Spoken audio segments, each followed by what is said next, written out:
the biggest unfair advantage that you can have inside your coaching business to grow it as quickly as possible with the lowest amount of risk of anything going wrong along the way is to have accurate data in abundance.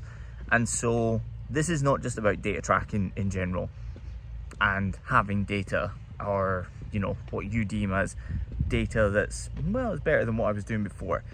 I'm talking about accurate data. Now, the last 2 days or 3 days, we've had what has been deemed as a major issue in the household with somebody knocking on the door, being super rude, being like, you really need to sort something out because your house is going to end up with major damages and all of these different things because you've got 125,000 gallons of water that you've used. Your water bill for the month is already about £2,000. XYZ. Basically, you've got a major leak somewhere and it's flowing absolutely rapidly as we speak right now. And so I said, any advice where to go? And he said, oh, you have to get in touch with a leak specialist to come out and find out where the leak is.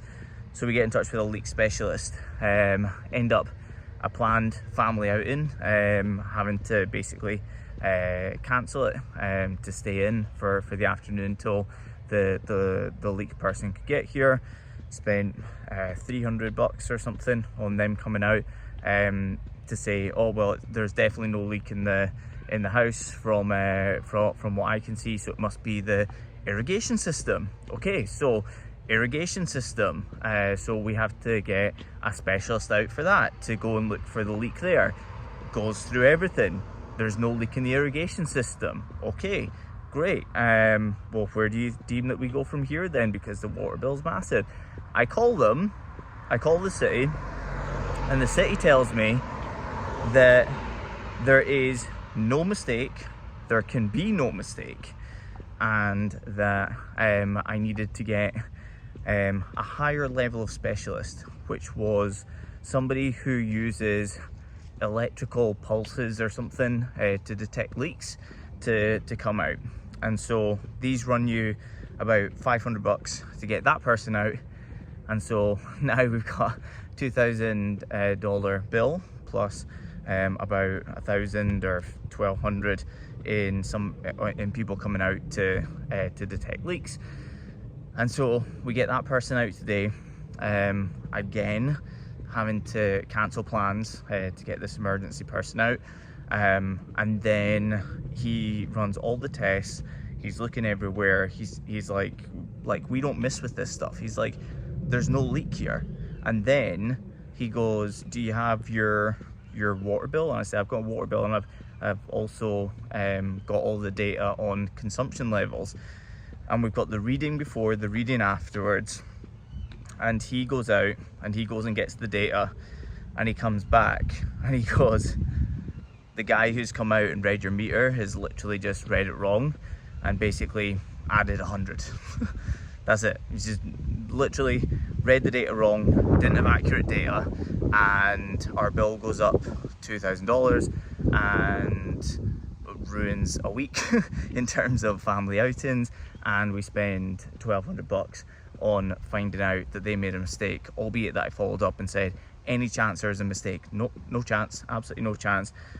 And yeah, and that's what happens when you have, oh, I think this is the case, or it's about this. Anybody who's a client of mine and has been a client of mine over the last few years will always tell you that when they come to me with, it's about this, it's about that, I always tell them, you need to be able to tell me exactly what it is. So it's about this many book calls, it's about this many messages, it's about this response rate, my close rate on calls is about, and it's always like a really specific number. It's always about 80% or it's about 90%. So I always say you have to have that accurate data. But here's the thing, when you have that accurate data, there's nowhere anybody can go with it other than to basically have an unfair advantage. Me being able to say, this is the meter reading, this is what you've got as a meter reading, the data being as black and white, it's clearly a mistake.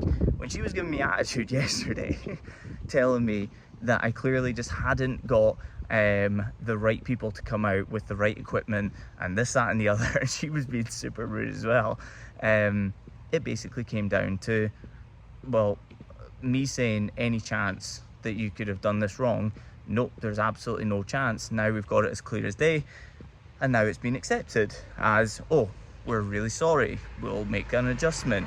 And now we're actually just trying to get the money back for all the people that we had to get out because of their mistake, which they're not keen to pay out on, as it were. But anyway, when you have really, really clear data and you're able to use that, such as it cost me exactly this much to get 10 conversations started, or this much to get 100 people to opt into something, and when somebody opts into something, I get X amount of book calls, and when I run this type of immersive experience, on average it will be about an X% will go into book calls, and of the calls that I take, this percentage will become clients on the other side. Here's the thing, you can work backwards from there. So if you know, for instance, that with a certain strategy, that for every 50 bucks that you spend, you get, let's say, 2 book calls. Well, I should say it in a different way then. For every 25 bucks you spend, you get a book call. Well, in that scenario, if you have done this for long enough and you've got enough data around it, then you can basically say, okay, I don't need to bump up, I don't have to bump things up 10 bucks. I don't have to bump things up 20 bucks. You can basically say, okay, well, if I want to get an extra 10 book calls per week, then therefore I need to spend an extra 250 bucks per week to be able to get those calls. Now, does data scale perfectly? No, it doesn't. So for instance, that extra 250 that you spend can actually go positive or negative. And so it might not be exactly 10 book calls, but it will be probably somewhere between 8 and 12. Okay, so as long as you've got enough data on the front end and you're not, making big decisions based upon one result, if you have enough data, you can make informed decisions to be able to say, okay, if I spend X, then I'm likely to get plus or minus 20 to 25% in either direction, this type of result. It is literally like having a crystal ball as to the outcomes that you're going to get into your coaching business. And so the reason why I say that ads is the ultimate shortcut to growing a coaching business with predictability and consistency of said growth is because if you are sending out 100 messages every single day, for instance, and playing the numbers, if you want to go from 2 book calls per week and add an extra 10 book calls a week, then you need to send 600 messages per day instead of 100, okay? Whereas if you're spending 10 bucks per day on your ads, you now need to spend 60, okay? And so being able to make that really, really rapid change and get incredible results on the other side is just an absolute goldmine to coaches who want to scale quickly. There's just no two ways about it. And the whole thing of margins must be the most ridiculous argument that there is out there for not using ads, typically talked about by mentors who have a lot of clients who are saying, I want to learn ads, and then telling them don't run ads until you're earning 50k a month or something absolutely crazy along those lines. Most typically just purely down to, this is the answer that I'll come out with because I do not know how to run ads, I don't know how to teach ads, but this is clearly what they're looking for, so I need to convince them of something else. But here's the thing, in terms of margins and you having to spend to acquire a lead, I think about the time investment, the time margin that I'm spending on organic stuff to get leads instead. So if, for instance, like we run a masterclass every 2 weeks. So we run the masterclass every 2 weeks, and every single time that we do it, we typically get anywhere between, it's usually like 30 to 60 book calls. It kind of depends on how hard we're going at it, more than anything, which can move for different reasons, but still, it's usually like 30 to 60 book calls that we'll get from it. We'll cancel a few of them, and then we'll take the majority of them. But that type of thing there, if I was trying to book like 50 or 60 book calls in a 5-day period whilst promoting our masterclass, if I tried to do that through messaging people, sparking conversations and booking calls on the other side, or trying to get people from the call to action on my social media post to book calls, I would have to share about like about 10 posts a day that were well thought out, that could really grab attention and get people to take action to make that happen. And don't get me wrong, I'm a huge advocate, and like you'll hear me all the time talk about the power of social media and how it affects your ads. And so I am not the person to say that ads is the only thing that you should be doing in your coaching business, but there's just absolutely no two ways about it. Ads are the shortcut to growing your coaching business in the quickest and most seamless way possible. And being able to literally say, we have enough data now to make an informed decision on, this is a repeatable system for ourselves that we can run whenever we want, that is a proven system to bring in leads, to bring in book calls, to bring in sales, and being able to scale accordingly from there. Being able to literally, if you wanted to, 5x the ad spend. I don't usually suggest that people do that unless they're at a very low ad spend and the results are amazing. We can talk about that in another scaling video. I'd actually like to go through that. Facebook's documentation is 20% bump every 3 days. So it, inverted commas, doesn't come out of the learning phase, but from all of our testing, it's absolutely not required unless your ads are struggling to get to a break-even point, like they're already not really working. Then outside of that, we tend to find that you can double or triple your ad spend, and you get the same sort of plus or minus 20% in terms of conversion rate. And sometimes it can be plus, where you actually get better results with the higher spend, probably because Facebook has more to work with in terms of further optimization. But anyway, if you're looking to grow your coaching business in the quickest way possible, the first thing that you need is data. You need to be able to start working out what's working and what's not. And by the way, that's organic, that is through ads, that is absolutely everything. If you don't understand the percentage of people that book calls that end up showing up to calls, if you don't know what percentage of people are offered a program on a call, you don't know how qualified they are. If you don't know how many people who are offered a program sign up to it, then you don't know how good your close rate's going to be. And if you don't have these bits of data inside your coaching business, it's very difficult to go into like any ad strategy, to go into any organic strategy and really work out, is this time investment good? Is this monetary investment good? You don't have the numbers. But when you have those numbers, you can be like, okay, well, if my close rate is 68%, then if my program is X price, then all I need is this many calls to hit the very target that I thought was borderline impossible and was a 2-year target. So then you can work backwards and say, how can I get that many book calls? Okay, well, whenever I run this small ad campaign at 10 to 20 bucks per day, I get about 3 calls per week, and we make sales and 68% close rate and all of those things. Well, if you need to get to 30 calls, then you need to 10x the ad spend. So instead of 10 bucks per day, you need to spend 100 bucks per day. Ryan, who you might have seen on my socials the other day, a 542 or 562% return on his ad spend, previously worked with us, scaled his coaching business, and then went to another mentorship. His coaching business went backwards, didn't even stay consistent, actually went backwards, literally came back to us and said, okay, can you set this alight again?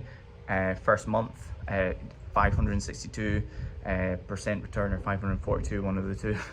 And so the reason that we were able to do that, for instance, was because of the data. We were able to really put the foot on the gas We tested things out on a small ad spend first. We worked out the locations that work, the offers that work, the scripts that work. Right now, me and him are going back and forth about his offer to see if we can actually get things to a place where we can keep the close percentage high whilst increasing the amount of cash that's collected on the call directly as well. So at the end of the day, data is the thing. Having the data allows you to make really, really simple and informed decisions. And when you know things are to be true, so even for instance, if you know that a certain style of social media posts, or even a certain style of YouTube video like this, you might have noticed that a couple of our YouTube videos, we started advertising through Facebook ads, right? We started using it as a remarketing tool, small-ish spend, but getting people to go directly from Facebook through to YouTube to watch the video. Why did we do that? Because we are tracking the data. People who watch our YouTube videos book calls, they sign up to the program, and they stay with us for a really, really long period of time, probably because they haven't had any like quick snap, like, hey, here's a really good offer, do you want to sign up with us? Instead, they've actually immersed themselves in our content, they understand our systems, they understand how our program works, and they ultimately choose and want to sign up with us. It's why we have a very small commitment period, but a very long period of time that people stay with us on average. It's because we don't bend arms behind backs. But the data of knowing that YouTube works really well for us, that meant that part of our Facebook ad strategy, well, our remarketing strategy, is to run ads on Facebook to get the people who we know attended masterclasses, went through our lead magnets recently, to hit them with ads that allow them to swipe up and go through and watch a YouTube video. So using the data won't just save you thousands on your water bill. Using the data is literally going to save you so much time, energy, effort, and most importantly, money in scaling your coaching business. And what you have set as like a 3-year or a 5-year goal inside your coaching business could easily be a 3-month, 6-month, or 12-month goal if you simply work out what you need to do to be able to get there. Work backwards. My product costs this much. This is how many calls I need per month to be able to hit these targets. If you can work out that number, you can work backwards, you can find the repeatable system, and you can scale it to the point that it needs to get to that number. Okay, so if you're not tracking data, make sure that you start. It is number one. Second of all, don't do kind of data. Track data accurately to make informed decisions and not mess things up.